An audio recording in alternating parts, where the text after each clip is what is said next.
எல்லோரும் நன்றாக இருப்பீர்கள். இப்பொழுது 2026 ஜூன் மாதம் 2ஆம் தேதி இந்த வருடத்துடைய குரு பெயர்ச்சி வருகிறது. பொதுவாகவே இந்த வருடாந்திர பெயர்ச்சிகள்னு சொல்லப்படக்கூடிய சனி பெயர்ச்சி, குரு பெயர்ச்சி, ராகுகேது பெயர்ச்சிக்கு மக்கள்கிட்ட ரொம்ப எதிர்பார்ப்பு இருக்கும். சனி பெயர்ச்சின்றது 2.5 வருஷத்துக்கு ஒரு தடவை, ராகுகேது பெயர்ச்சின்றது 1.5 வருஷத்துக்கு ஒரு தடவை. அதாவது சனி பெயர்ச்சியை மாதிரி கொஞ்சம் கம்மி, 18 மாதத்துக்கு ஒரு தடவை ராகுகேது பெயர்ச்சி. இந்த குரு பெயர்ச்சி 12 மாதங்கள் அல்லது 13 மாதங்கள், அதாவது ஒரு வருடத்திற்கும் கொஞ்சம் ஒரு 4 நாட்கள் 10 நாட்கள் மேலாக இருக்கக்கூடிய அமைப்பு. உண்மையிலே இந்த 3 கிரக பயிற்சிக்கு தான் நம்ம பெரிய முக்கியத்துவம் கொடுக்குறோம். ஏன்னா இவைகள் தான் வருடாந்திர கிரகங்கள். ஒரு வருடம் ஒரே இடத்துல நின்று நல்லதையோ அல்லதையோ செய்யக்கூடிய ஒரு கிரகங்கள். சனி பயிற்சினாலே ஒரு பயம் வந்துடுங்க. ஐயோ, சனி இந்த இடத்துல ஏடாகுடமான ஒரு இடத்துல வந்துட்டார்னா, 7.5 சனி பிடிச்சிருச்சுன்னா, அஷ்டம சனி பிடிச்சிருச்சுன்னா, இந்த மாதிரி ஏதாவது ஒரு கெட்டதுகள் எனக்கு நடக்குமே அப்படிங்கிற ஒரு வேதனை கலந்த எதிர்பார்ப்பு கண்டிப்பாக சனி பயிற்சியில் இருக்கும். ஆனால் குருப்பெயர்ச்சி அப்படி இருக்காதுங்க. குருப்பெயர்ச்சி எடுத்துக்கிட்டிங்கன்னா ஒரு நல்ல இடத்துல இந்த மனுஷன் வந்துட மாட்டாரா? ஏன்னா சனி 3 இடங்களில் மட்டும்தான் 30 வருடம் கொண்ட இந்த சுற்றில் சனி 3 இடங்களில் மட்டும் கிட்டத்தட்ட 30 வருஷத்தில் 7.5 வருஷம் மட்டும்தான் அவர் நல்லது செய்வார். மிச்சம் 22 வருஷம் தொல்லையில் பண்ணுவார். ஆனால் குரு அப்படி இல்லைங்க. கிட்டத்தட்ட 5 இடத்திற்கு மேலே எவர் ராசிகளுக்கு 2, 5, 7, 9, 11 என்கின்ற 5 இடங்களில் வரும்போது அவர் மிகப்பெரிய நல்லதுகளை செய்வார். உங்கள் ராசிக்கு குரு பகவான் 2ஆம் இடத்திற்கு வர்றார், 5ஆம் இடத்திற்கு வர்றார், 7ஆம் இடத்திற்கு வர்றார், 9ஆம் இடத்திற்கு வருகிறார், 11ஆம் இடத்திற்கு வருகிறார்னா ஒரு வருடத்திற்கு மேலாக நல்ல பலன்கள் கண்டிப்பாக இருக்கும். அதில் ஒன்றும் மாற்றமே கிடையாது. அதனால குருப்பெயர்ச்சியை பற்றி நம்ம கொஞ்சம் ஒரு எதிர்பார்ப்போடு இருப்போம். இந்த இடத்துல இந்த நேரத்துலையாவது கொஞ்சம் வந்துட மாட்டாரா? போன வருஷம் நல்லா இல்லை, இந்த வருஷம் டக்குன்னு நல்ல இடத்துக்கு வருவார். குருப்பெயர்ச்சியில் நல்ல இடத்துக்கு அவர் வந்திருந்தால் என்ன, கல்யாணம் ஆகாதவங்களுக்கு குருபலம் இருந்து கல்யாணம் ஆகும். பணம் இல்லாதவர்களுக்கு பணம் கொடுக்கக்கூடிய அமைப்பு, புத்திரபாக்கியம் கிடைக்காதவர்களுக்கு புத்திரபாக்கியம் இருக்கக்கூடிய அமைப்பு, வாழ்க்கையில் சோதனை வேதனையாகவே பார்த்திருக்கிறேன் என்கின்ற அவரவருடைய வயதிற்கேற்றாற் போல மனதில் இருக்கக்கூடிய உடலில் இருக்கக்கூடிய வேதனை சோதனைகள் எல்லாவற்றையும் அப்படியே டக்குன்னு மாற்றக்கூடிய அமைப்பு இந்த குரு பயிற்சிக்கு உண்டுங்க. அதனால தான் அந்த குரு பயிற்சி நமக்கு நல்லதை செஞ்சிடாதான்ற நிறைய பேருடைய ஏக்க அமைப்புகளில் கண்டிப்பாக இருக்கிறது. சரி, இந்த வருஷம் எப்போ குரு பயிற்சி நடக்குது? 2026ஆம் ஆண்டு ஜூனில் 2ஆம் தேதி, வருகின்ற ஜூன் மாதம் 2ஆம் தேதி இந்த வருடத்துக்கு குரு பயிற்சி நடக்குது. மகரம், மீனம், விருச்சிகம் ஆகிய ராசிகளுக்கு மிகப்பெரிய நல்ல மாண்புகளை தன்னுடைய பார்வையின் மூலமாக செய்ய போகிறார். இப்போது மேஷம் முதல் மீனம் வரையிலான 12 ராசிக்காரர்களுக்கு எப்படிப்பட்ட அமைப்புகள் இருக்கும் என்பதை இப்போது பார்த்து விடலாம்.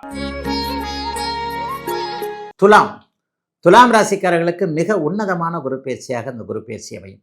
ஐயா, 10ல் குரு பதவியை பறிப்பார் அப்படின்லாம் சொல்கிறாங்களே, இது வரைக்கும் 9ஆம் இடத்துல இருந்தவர் இப்போ 10ஆம் இடத்திற்கு வந்துடுறாரு. ஐயா, விதிக்கு எல்லாம் விதிவிலக்கு இருக்கக்கூடிய ஜோதிடம் தாங்க இந்த சாஸ்திரம். 10ஆம் இடத்துல குரு உச்சமாகத்தான் இருக்கிறார். உங்கள் பதவியை பறிப்பார் தான். சின்ன பதவியை பறிச்சுட்டு பெரிய பதவியை கொடுப்பார், ப்ரொமோஷனை கொடுப்பாருங்க. என்னன்னா, செக்ஷனில் இருக்கிறவரை தூக்கி சூப்பரண்ட் ஆக்குவார், சூப்பரண்டாக இருக்கிறவரை தூக்கி மேனேஜர் ஆக்குவார், மேனேஜராக இருக்கிறவரை தூக்கி எம்டி ஆக்குவார், எம்டியை தூக்கி பிரசிடென்ட் ஆக்குவார், சேர்மன் ஆக்குவார். இப்படி தாங்க 10ல் இப்போது உச்ச குருவாக இருக்கக்கூடிய, அதுவும் டிசம்பர் மாதத்திற்கு பிறகு கேதுவோடு சேர்ந்து கேளை யோகத்தில் இருக்கக்கூடிய இந்த குரு பகவான் இந்த வருடத்தில் ஒரு வருடத்தில் உங்களுடைய பதவியை இரட்டிப்பாக மாற்றக்கூடிய, பதவி உயர்வுகள் கிடைக்கக்கூடிய அருமையான குரு பயிற்சியாக இந்த குரு பயிற்சி நல்லா இருக்குதுங்க. ஏற்கனவே நடந்த ஒரு கொஞ்ச நாளாகவே ஒரு 6 மாதம் 8 மாதமாகவே கோச்சார ரீதியாக துலாம் ராசிக்காரர்களுக்கு நல்ல பலன்கள் மட்டுமே நடந்து கொண்டிருக்கின்றன என்பது தான் உண்மை. இதுலேயும் கூடுதலாக உங்களுடைய ஜாதகத்தில் கொஞ்சம் யோக தசைகள் இருந்தால் கூடுதல் நன்மைகள் உண்டு. 6-8 திசைகள் நடந்து கொண்டிருக்கும் போது இன்னும் சிலர் ஒரு 5% பேர் கஷ்டப்பட்டுக்கிட்டு இருக்கிறீங்க. அவங்களுக்கு கூட தொழில் ரீதியாக இப்போது நல்லவைகள் நடக்கக்கூடிய அமைப்புகள் இப்போது இருக்குங்க. மஞ்சள் நிறமுள்ள தொழில் அமைப்புகளோடு தொடர்பு கொண்டவர்கள், ஜுவல்லரி கடை வச்சுருக்கிறவங்க, பித்தளை, வெண்கலம், இந்த மாதிரி கோவில் பொருட்கள், ஆன்மீக பொருட்கள், குத்துவிளக்கு செய்பவர்கள், மஞ்சள் கிழங்கு பயிரிடக்கூடிய விவசாய பெருமக்கள், இந்த மாதிரி மஞ்சள் நிறமுள்ள பொருட்களோடு தொடர்பு கொண்டிருக்கின்ற விவசாய பெருமக்கள், இவர்கள் எல்லாருமே, வியாபார பெருமக்கள் எல்லாருக்குமே மிகப்பெரிய நல்ல முன்னேற்றங்கள், தொழில் முன்னேற்றங்கள் ஏற்படக்கூடிய அமைப்புகள் இப்போது கண்டிப்பாக உண்டுங்க. துளாராசிக்காரர்களுக்கு பெரிய கஷ்டங்கள் இல்லைங்க. ஏன்னா சனி பகவான் ஏற்கனவே 6ஆம் இடத்தில் இருந்து கொண்டு உங்களுடைய கடன் சார்ந்த விஷயங்களில் கவலைகளை போர்க்கக்கூடிய விதமாக கொஞ்சம் ஒரு வருமானத்தை இன்க்ரீஸ் பண்ணியிருக்கிறார். கொஞ்சோண்டு தான். எதிரிகள்கிட்ட இருந்து கொஞ்சம் விலகி இருக்கக்கூடிய ஒரு தன்மை, எதிரி நண்பனாக மாறக்கூடிய தன்மைகள் இப்போது இருக்கின்றன. அதே மாதிரி ஆரோக்கியத்தில் கொஞ்சம் குறைகள் இருந்தவர்களுக்கு அதற்கான நல்ல மருத்துவம், நல்ல மருந்துகள் கிடைக்கக்கூடிய தன்மைகள் இருக்குது. இது எல்லாம் 6ஆம் இடத்தில் இருக்கக்கூடிய இந்த சனியை உச்சகுரு பார்க்க போகின்ற காரணத்தினால் கொஞ்சம் கூடுதலாகவே தொழில் நல்லாயிருக்கும், வேலை நல்லாயிருக்கும், எதிர்ப்புகள் விலகக்கூடிய தன்மைகள் கண்டிப்பாக உண்டு. ஆகவே பெருசாக துளாராசிக்காரர்கள் கவலைப்பட வேண்டாம்.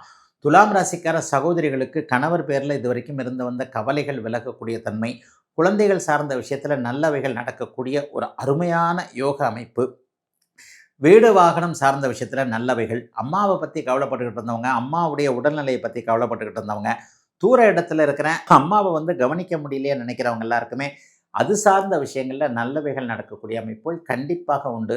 2ஆம் இடத்தை வேற இப்போ குரு பகவான் பார்க்க போகிறார். 2ஆம் இடம் தனம், வாக்கு, குடும்பஸ்தானம்னு சொல்லுவோம். இது வரைக்குமே வாக்கு தவறியவர்கள் எல்லாருக்குமே அங்கே பண்ணுறேன், இங்கே பண்ணுறேன், இங்கே வாங்க, அதாவது இதை கொடுக்க முடியல, அதை கொடுக்க முடியலையேன்ட்டு வாக்கு தவறியவர்கள் எல்லாருக்குமே சொன்ன வாக்கை காப்பாற்றக்கூடிய அளவிற்கு நன்மைகள் அதிகம் நடக்கக்கூடிய இனிமையான குருப்பெயர்ச்சியாக அமைஞ்சிருக்குங்க. இந்த 2026 ஜூன் மாதம் 2ஆம் தேதி குரு பெயர்ச்சி. வருடா வருடம் குரு பெயர்ச்சி நடக்கிறது. இந்த வருடத்தில் ஏதோ பெரிய விசேஷம் இருக்கிற மாதிரி சொல்கிறாங்களே, ஆமாங்க. 12 அல்லது 13 ஆண்டுகளுக்கு ஒரு முறை குரு பகவான் உச்சம் என்கின்ற அதி உன்னத நிலையை அடைய போகிறாருங்க. அது இந்த வருஷங்க. ஒரு 12 வருஷத்துக்கு ஒரு தடவை தான். இது ஒரு வகையில் ஒரு மாதிரியான பெக்கூலியர் தானே இல்லையா? 12 ஆண்டுகளுக்கு ஒரு முறை மட்டுமே கடக வீட்டில் உச்சத்தை அடையக்கூடிய இந்த குரு பகவான் 12 ஆண்டுகளுக்கு பிறகு இப்போது உச்சத்திலே வருகிறார். அப்போ அந்த உச்சம் அப்படிங்கிற போது உலகம் முழுக்க நன்மைகளை செய்யக்கூடிய இந்த குரு பகவான் கூடுதலாக நன்மை செய்வார்னு எடுத்துக்கலாம். எல்லாருக்குமே குரு வலுத்திருந்தார்னாலே உலகத்தில் அமைதி வரும், ஆனந்தம் வரும், எல்லாருடைய பாக்கெட்லேயும் ஓரளவுக்கு நன்மைகள் இருக்கும், அவரவருடைய பிணி தீரும், பணி சிறக்கும், இப்படின்னு அடுக்கிக்கிட்டே போகலாம். எல்லாருக்குமே நல்லது செய்யக்கூடிய கிரகம் இல்லையா? இந்த குரு பயிற்சியின் மூலமாக குரு பகவான் 3 ராசிகளை பார்க்க போகிறார். விருச்சிகம், மகரம், மீனம். விருச்சிக ராசிக்காரர்கள் கடந்த 5-6 வருஷத்துக்கு மேலாக குருவின் பார்வைக்குள்ளே வரல. அவங்க இப்போது குருவின் பார்வைக்குள்ளே வருவீங்க. இந்த குருவின் பார்வைக்குள்ளே வர்றது உங்களுக்கு இப்போது இருக்கக்கூடிய பயங்கர கஷ்ட நஷ்டங்களை விளக்கக்கூடிய அமைப்பு. மகர ராசிக்காரர்களுக்கு மிகப்பெரிய ஒரு நல்லதுகள் நடக்க போகுது. ஒரு 7-8 வருஷங்களுக்கு பிறகு என்னன்னா, ராசியும் ராசிநாதனும் உச்சகுருவின் பார்வையில் இருக்க போகின்றது. ஒரே ராசி உங்கள் ராசி தான். 12 ராசிலே நீங்கள் ஒரு சிறப்பு வாய்ந்த ராசி இந்த குரு பயிற்சியில். உங்கள் ராசிநாதனையும் அவர் பார்க்கிறார், ராசியையும் பார்க்கிறார். ஆக கூடுதல் சிறப்பு. மீனராசிக்காரர்களுக்கு பார்த்தீங்கன்னா இன்னும் கொஞ்சம் ஒரு நல்ல அமைப்பு தான். உங்களை எல்லாத்துக்கும் இப்போ ஜென்மச்சனி போட்டு வாட்டி வதச்சிக்கிட்டு இருக்கு. குறிப்பாக 20-30 வயதுகளில் இருக்கக்கூடிய அத்தனை மீனராசிக்காரர்களும் உண்மையிலே நல்லா இல்லை. இளைய பருவத்தினர் எல்லாருக்குமே வேலை இல்லை, தொழில் இல்லை, மன அழுத்தம், பணி அழுத்தம், காதல் தோல்வி, இந்த மாதிரியான அமைப்புகளில் உங்களை சற்று பாதுகாக்கக்கூடிய அளவில் இந்த குரு பயிற்சி அமையும் என்பதால் மகரம், மீனம், விருச்சிகம் ஆகிய ராசிகளுக்கு மிகப்பெரிய நல்ல மாண்புகளை தன்னுடைய பார்வையின் மூலமாக செய்ய போகிறார். இதில் இன்னும் ஒன்று என்ன தெரியுங்களா? அதிசாரம் என்கின்ற முறையில் போன வருஷம் மாதிரியே 3 மாதம் ஒரு ராசியில் இருப்பார், அதுக்கடுத்து ஒரு 3 மாதம் ஒரு ராசியில் இருப்பார், திரும்ப 3 மாதம் அந்த இடத்துக்கே வருவார். ஜூன் மாதம் 2ஆம் தேதி கடக வீட்டில் உச்சகுருவாக அமையக்கூடிய இவர் 3 மாதங்கள் கழித்து கிட்டத்தட்ட செப்டம்பர் மாத வாக்கில் அப்படியே அதிசார முறையில் சிம்ம வீட்டிற்கு அடுத்த வீட்டுக்கு போயிடுவார். அங்கே ஒரு 3 மாதம் இருப்பார், திரும்பி மட்டும் இங்கே மறுபடியும் கடகத்திற்கே வருவார். ஆகவே இந்த அதிசார குறுப்பெயர்ச்சியாக இருந்தாலும் அதிபலம் என்கின்ற அமைப்பில் முதலில் உச்சம், அதன் பிறகு நட்பு என்கின்ற நிலைமையில் இருக்கக்கூடிய இந்த குரு பகவான் பெரும்பாலும் நன்மையை செய்வார். 2026 ஜூன் மாதம் 2ஆம் தேதி நடக்கக்கூடிய இந்த குரு பெயர்ச்சி.